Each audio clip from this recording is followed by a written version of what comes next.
So we're going to continue on and talk about process. So process isn't necessarily something that you see in an argumentative essay. It's generally more likely in an expository essay.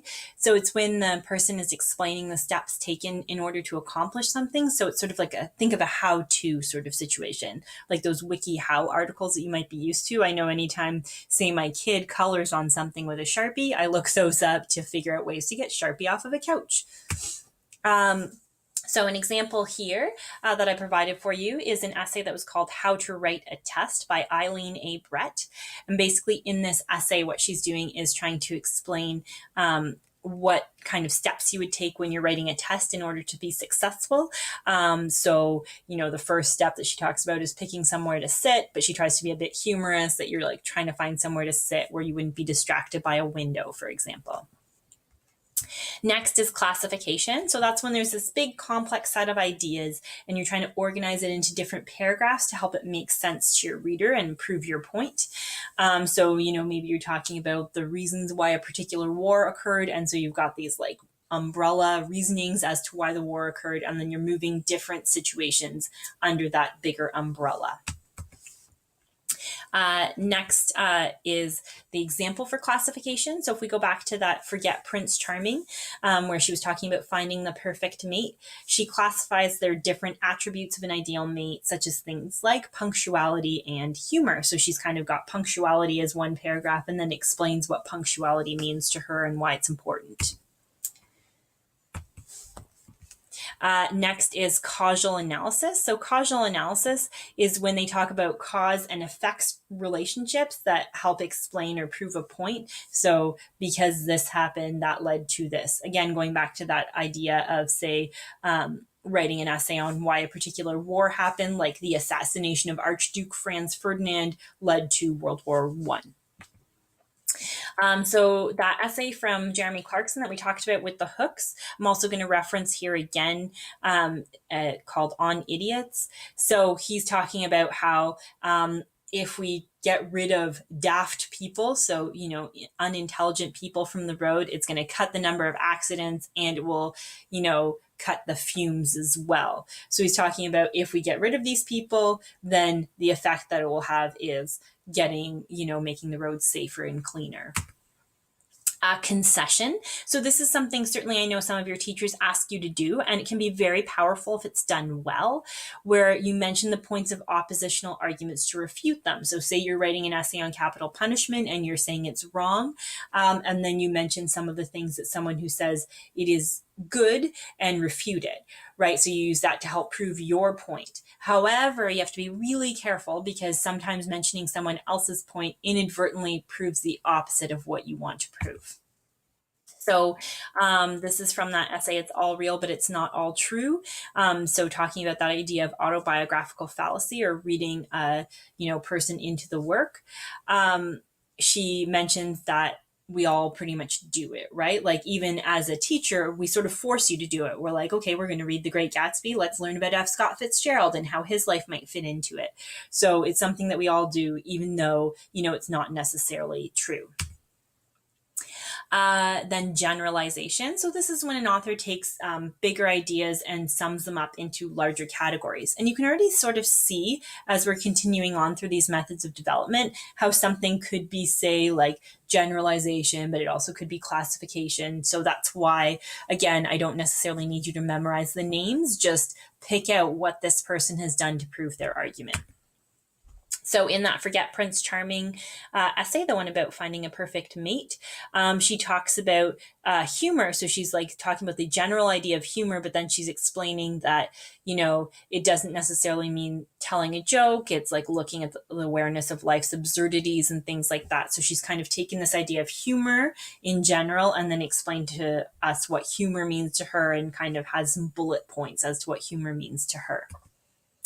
Restatement, again, something you've been doing for a very long time and something we ask you to do quite frequently. It's when you're repeating those main points for emphasis throughout an essay. So, say, for example, you're repeating your thesis throughout your essay. You're repeating the blueprint points throughout that particular paragraph. So you're continuing to go back to it to make sure you're really proving and showing your reader how your point is proven. So from that do grades really matter one, they keep making reference back to high school marks not predicting how well you'll do later in life. They don't even predict how well you'll do in first year university. So she keeps restating that main point about the lack of importance of marks and using an outside source, particularly a man from Trent University, to help state that point in different words. So it's being restated 3 times in that short little couple of sentences. Pathos. So again, one of those os ones where you're trying to evoke a strong emotion. So you're trying to go for that emotional reaction to get people to believe in or agree with your point. And you see this a lot in some of the, stuff that may or may not be true that's posted on, say, social media, where they're going at a position like they're trying to draw you into reading their piece and continuing to read their piece by making you angry or making you feel bad for someone or something like that. So this is an example, just one that I made up. Millions of innocent animals are killed in shelters that do not have a no-kill policy. So obviously they're trying to get that emotional reaction of sadness or feeling bad for these animals, to make you, understand and believe in their point that these no-kill policy shelters shouldn't exist. Big names. So big names means that it has to be from a well-known individual. So it's a well-known individual is stating something that's helping to prove your point, as you continue on in the essay. So you're picking someone that most people would know and would be able to connect them with something specific. And then you're making a point using that. So Mahatma Gandhi, obviously a very well-known individual, stated an eye for an eye makes the world go blind. Thus, he certainly would agree that capital punishment is an unacceptable form of retribution. So using a quote from this famous person to make a point that he would disagree with capital punishment. Ethos. So that's when the writer's trying to make the audience feel they can believe and trust in them. You see this quite a bit in TED Talks because it is a person speaking. So they want to really make that sort of like real connection with you, even though you're watching it through a screen or like the people there are sitting in a huge audience.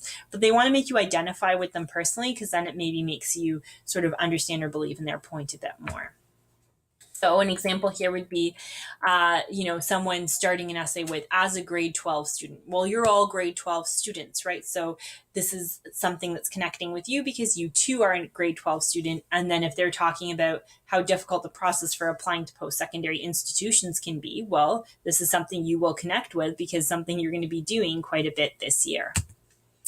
Kairos is when they talk about an issue being so important that you need to act right away.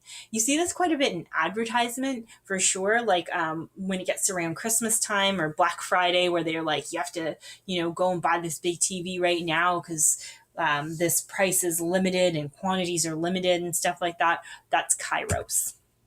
Research. So the difference between research and logos is research is like you keep referencing sort of the same research study throughout your piece, whereas in logos it's sort of a one-off statement. So it's not just a one fact sort of thing. It's a continued reference to a particular research study.